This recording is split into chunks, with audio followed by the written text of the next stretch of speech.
नमस्कार दोस्तों, स्वागत है आप सभी का फिर से एक बार हमारे इस YouTube चैनल पर। दोस्तों, हमारे शास्त्रों में ऐसा माना जाता है कि नवरात्रि का 9 दिन का जो पावन पर्व होता है उसमें हर चीज जीवंत अवस्था में होती है।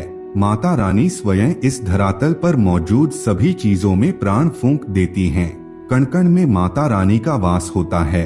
ऐसे में दोस्तों, जो कोई भी व्यक्ति दुख, दरिद्रता आदि व्याधि से पीड़ित है, परेशान है और अपने इस समस्या को दूर करना चाहता है, तो नवरात्रि के दरमियान उसे एक छोटा सा उपाय अवश्य कर लेना चाहिए। दोस्तों, वैसे तो सभी प्रकार की समस्याओं को दूर करने के लिए कई उपाय बताए जाते हैं, लेकिन आज जिस उपाय के बारे में हम आप लोगों को बताने जा रहे हैं, नवरात्रि में यदि आप इन छोटे छोटे उपायों को कर भी लेते हैं तो माता रानी की विशेष कृपा दृष्टि आपके जीवन पर पड़ेगी। और जब माता सती प्रसन्न हो जाती है तो व्यक्ति के दुख, दरिद्रता आदि व्याधि सभी प्रकार की समस्या खत्म हो जाती हैं।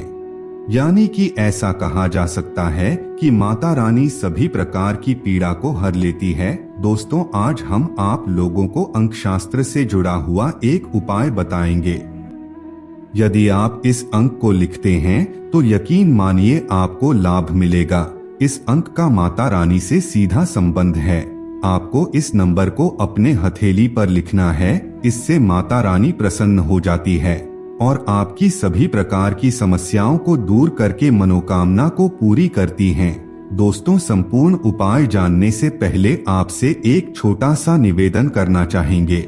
अगर आप भी रोजाना इसी तरह तंत्र मंत्र उपाय और सनातन धर्म से संबंधित जानकारी प्राप्त करना चाहते हैं तो आप अभी चैनल को सब्सक्राइब करके बेल नोटिफिकेशन को ऑन पर सेलेक्ट कर लीजिए, जिससे आपको रोजाना इसी तरह की जानकारी प्राप्त होती रहेगी।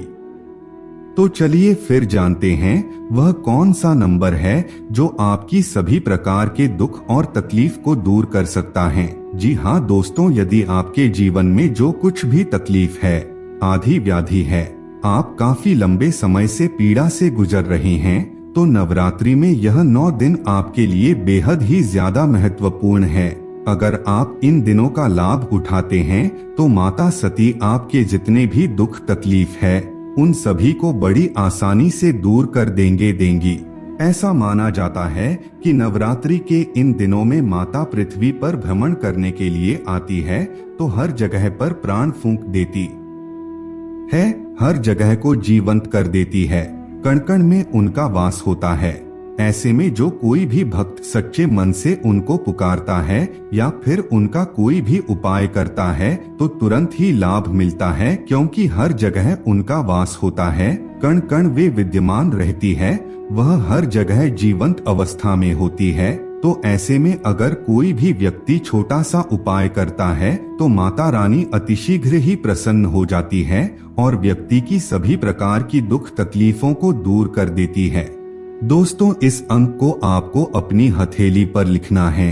हथेली के बीचों बीच अगर आप इस नंबर को लिख लेते हैं तो आपका जीवन बदल जाएगा, क्योंकि सभी प्रकार की शक्तियां केंद्र में पाई जाती है।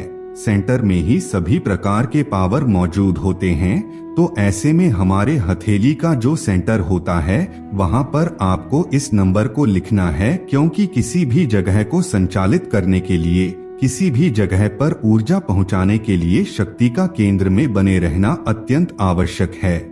ऐसा माना जाता है कि नवरात्रि में जो 9 का अंक है वह माता रानी से जुड़ा हुआ है। अंक 9 के बारे में कहा जाता है कि यह सभी अंकों में संपूर्ण अंक है। बाकी अन्य अंकों में जितने गुण पाए जाते हैं वह सभी प्रकार के गुण सिर्फ अंक 9 में मौजूद होता है। ज्योतिष शास्त्र में अंक 9 को मंगल ग्रह से जोड़ करके देखा जाता है। अगर इस अंक का आप उपयोग करते हैं तो इससे आपका मंगल भी बेहतर तरीके से कार्य करने लगता है और आपके जीवन में मांगलिक कार्य प्रारंभ हो जाते हैं। दोस्तों, जो 9 का अंक है यह माता रानी से सीधा जुड़ा हुआ है, क्योंकि आप नवरात्रि में सभी क्षेत्रों में देख लीजिए, हर जगह 9 अंक ही जुड़ा हुआ है। ऐसा कहा जाता है कि इस अंक में माता रानी के सभी प्रकार की शक्ति मौजूद होती है। नवरात्रि के किसी भी दिन आप इस प्रयोग को कर सकते हैं या फिर आप नवरात्रि के बाद भी इसका प्रयोग कर सकते हैं। तो आपको क्या करना है उसे आप बड़े ध्यान से सुन लीजिए। दोस्तों, आपको लाल स्याही से या फिर कुमकुम के माध्यम से अपने सीधे हाथ के केंद्र स्थान पर इस अंक को लिखना है और माता रानी का जो नाम है 9 अलग अलग प्रकार का नाम कम से कम 1000 बार उसका जाप करना है। दिन में 1000 जाप करने से आपके जीवन में आने वाली सभी प्रकार की बाधाएं दूर हो जाएंगी। तो मित्रों, आज के लिए बस इतना ही, फिर मुलाकात होगी एक नए और ताजा एपिसोड में। तब तक के लिए नमस्कार।